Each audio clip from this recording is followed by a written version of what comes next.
Tuesday Deck's coming your way in a few moments' time, so stay tuned for that as well. We'll start with the news that Annamarie Phelps, who has been the chair of the British Horse Racing Authority since 2019, won't seek a second term, and she'll be replaced by the current independent board director, Jo Saunas-Smith, who will take on the role for 18 months. Maddy, your thoughts on what sort of legacy Annamarie Phelps has left, both in terms of style and governance? Yes, it's clearly, you know, she came from her rowing background into this role and has had experience within a similar role before. And now we know that she's obviously not going to be seeking another term. I think for British racing, this is going to be a really crucial couple of years. We've seen a lot of, you know, moving around in their ranks. Lots of people have left. And I think that sort of the lack of stability there doesn't necessarily bode well for what's going to be really, really crucial period of time coming up with so many different obstacles to negotiate. I think what Annamarie Phelps has seemed to have done is to secure the BHA as the governor of the sport.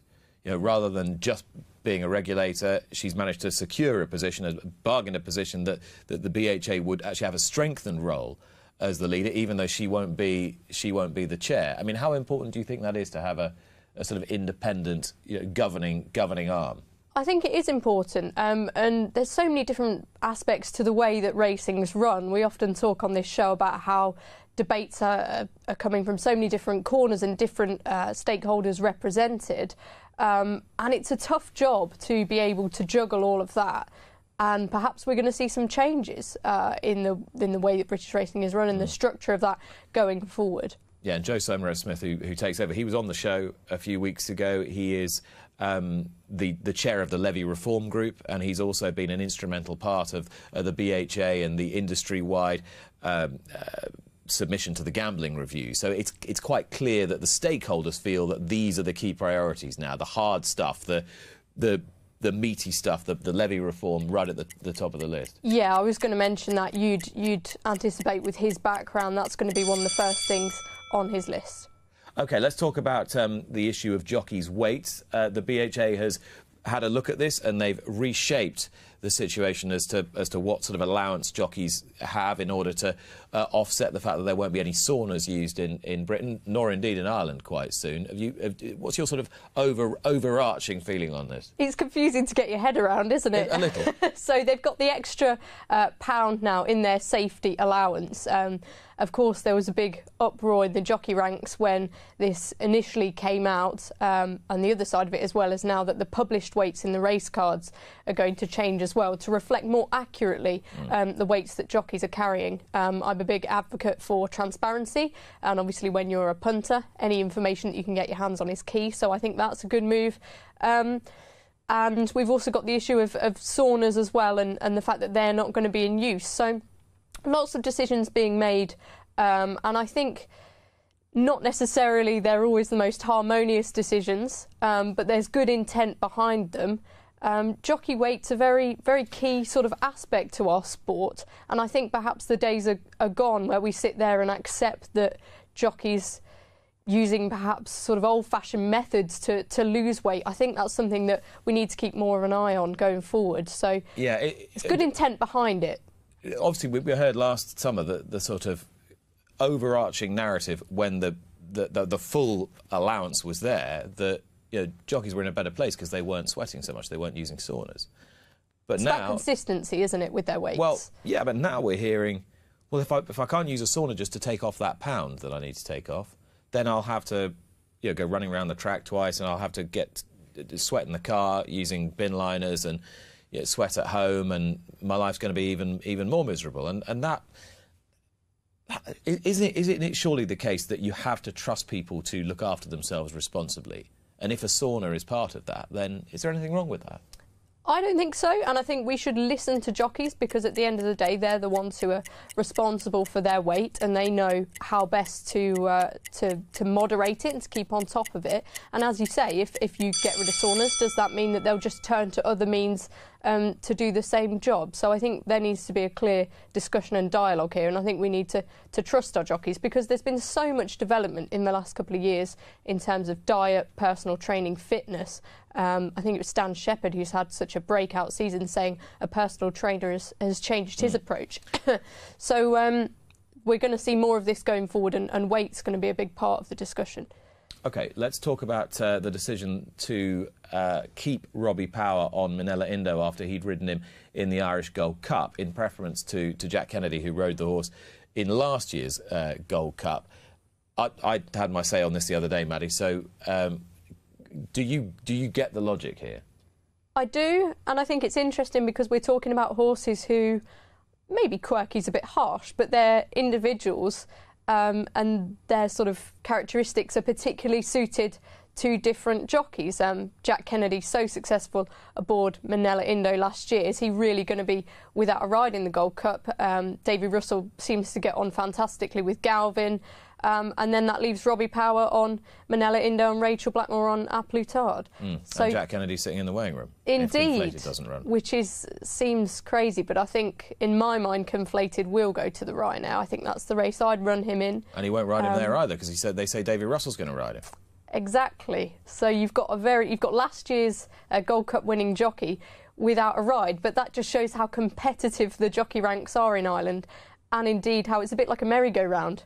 If you're out of the question for one ride, that has implications on others. But it's interesting to me because this year's Gold Cup tactically has a lot of different facets to it, and I think the jockeyship on the different horses is going to play a big part in that. Particularly that horse, who probably wants a nice, even, swinging sort of gallop. Which one? Manila Indo. Yeah, he's been called some names, hasn't he? He does tend to produce his best at Cheltenham. There was a theory... Well, if you just got a tape of his Cheltenham runs, you wouldn't call him any names, would you? Exactly. There was a theory going around that perhaps he didn't get on so well with Rachel Blackmore. I'm not necessarily sure that's explicitly the case. I mean, they won an Albert Bartlett together. They won numerous races over fences together. But he's a horse who produces his best at Cheltenham and perhaps needs to be ridden with quite a lot of confidence. He's a strong stayer. He's a very good jumper when he gets it right, but that's not always the case. OK, Robbie Power, who has won a Cheltenham Gold Cup before on Sizing John. And it shows you as well, sorry, Nick, the sort of... respectfully, the older members of the weighing room, you look at Robbie Power, you look at Davy Russell, they've had to come back from so many injuries, and that experience is invaluable at a track like Cheltenham. Yeah, agreed. Non-runner, no bet. Do you like it? I don't dislike it. I don't choose to make as much use of it as some people because I'm greedy and I want the bigger price, and I'm happy to take the risk when I'm wrong, which most of the time I probably am. It has a purpose, but I guess it's just personal preference in how you choose to utilise it and what stage of the season it's at and what sort of bets you're having. I think it's sort of... When the concession was first offered, I think it had more attraction to it. I think now when you look at I realise that this is exactly what it's made for. You've got a list of horses, half of whom won't run in the race. But the juice is just squeezed mercilessly out of every price. And you just look at it and think, well, I may as well wait till the day. If I had a bingo card for coming on this show, I'm sure someone would have written down on it Mount Ida Gold Cup. Because this is one of the times where I use Nonrunner no bet, because I'm so frustrated, we'll talk about it, I'm sure, at another point, that she's not going to be running in the race, because I think it would suit her down to the ground. And that is one aspect where I was happy to use the Nonrunner no bet. I think she was still in there last time I checked. So I think I backed it, but I think I backed it not anyway. So there you are. I've completely torpedoed my own point. But yeah, I mean, clearly it has its advantage. I just feel that the nearer you get to the festival, it's almost pointless having an anti-post bet. It ruins the fun as well a little bit, doesn't it? Half the argument is to find the horse and try and predict which race it's going to run in. And I guess it's one of those, isn't it? There's lots of different markets that people can dip into at Cheltenham and enjoy. I know another one that I know people use a lot is the to win any race.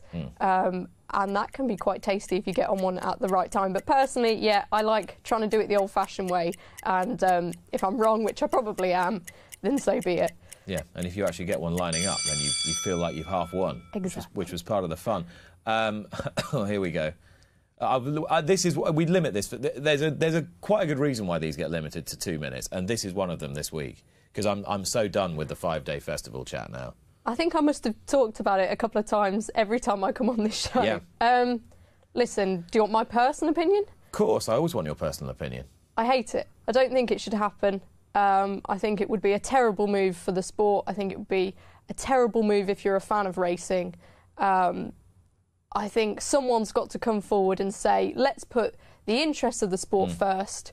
Obviously, there are commercial arguments to suggest that it's a very real possibility. I respect that. But I think there are probably one too many Cheltenham Festival races as it is. Carl Llewellyn spoke brilliantly in our newspaper about it, totally in the same boat as him. I think it would be depressing. I think it'd be very sad, and I hope it doesn't happen. Wow. Nicky Henderson's a fan of racing, though.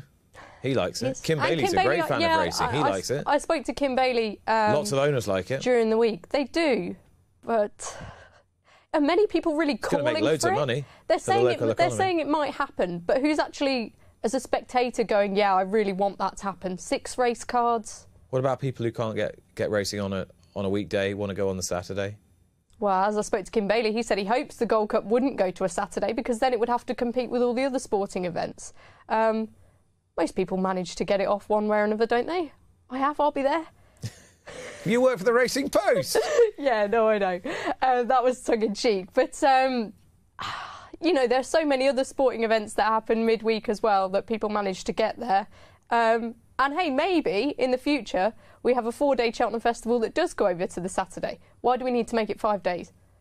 I made this point earlier in the week. If it is inevitable, if that is, as they say, I don't like this phrase, but if that is the direction of travel for there to be a 5-day Cheltenham Festival, then they just need to completely relook at the race programme. And there's too many Grade 1s. They need to actually take down the amount of Grade 1s, not increase them. We were talking... Too many opportunities for the good horses, for the really elite horses.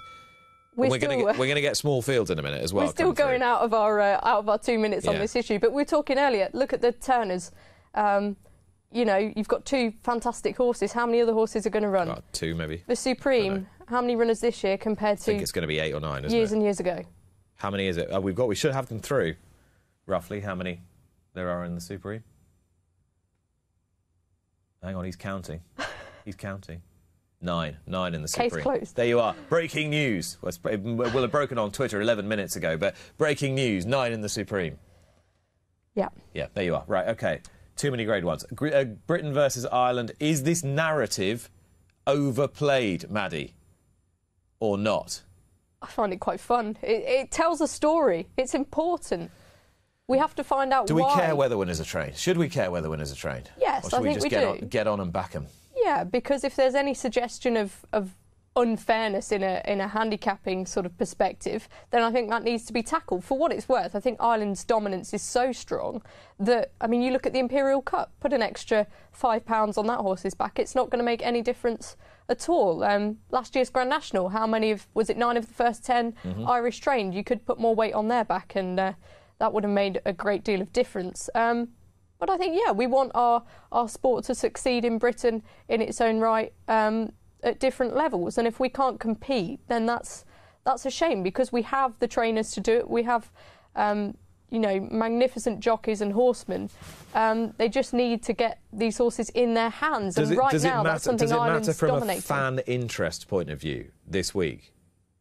I think so. I think it does. I'm not saying it's the be-all and end-all, but it's quite a nice narrative to have as you know, I'm not particularly patriotic, but you like to get behind your own. St Patrick's Day, there's always a great sort of buzz around that. And I think Britain have a lot to be proud of racing in Britain, and it's a shame when that can't be reflected on the big stage.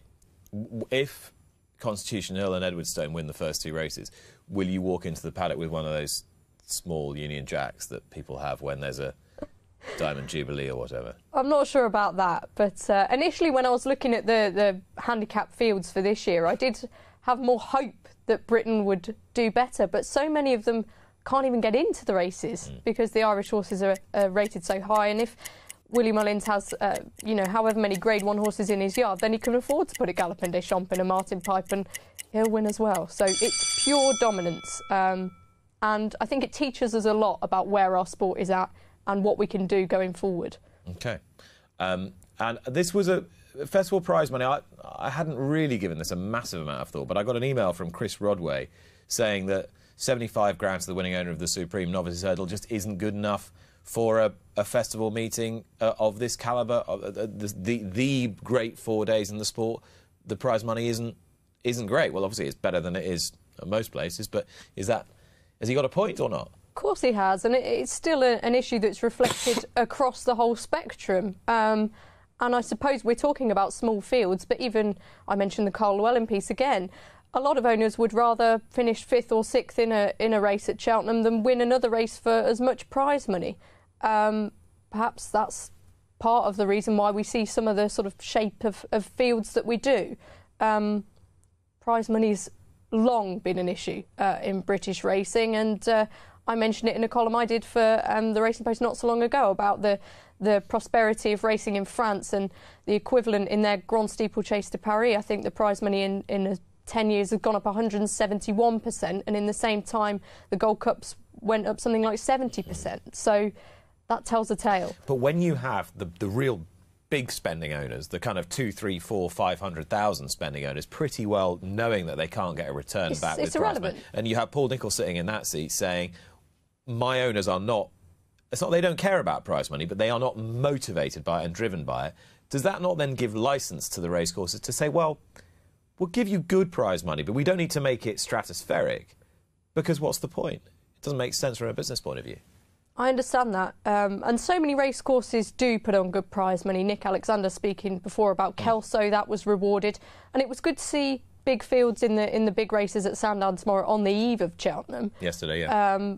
But that's not always the case. I go back to the Supreme, you know, it was 8-1 the field a couple of years back. I saw on Twitter a couple of days ago, and you know, 20+ runners, and that just seems unheard of to me. I'm newer to the sport than some people, but even in my time in the sport, I've seen quite a lot of change, and I'm scared that if it continues to go in this direction, where we'll end up, because it's not appealing when you look at a card and you see, you know, you're not going to get each way betting on most of the races. Well, if you took all the novices out of the County Hurdle and the Coral Cup and the Martin Pipe and stuck them in the Grade 1 novices, and then you'd let more horses into the handicaps, then I think all the races would be better off. But there you are. You can't stop people running a novice in a handicap. Those were these... Those were this week's talking points.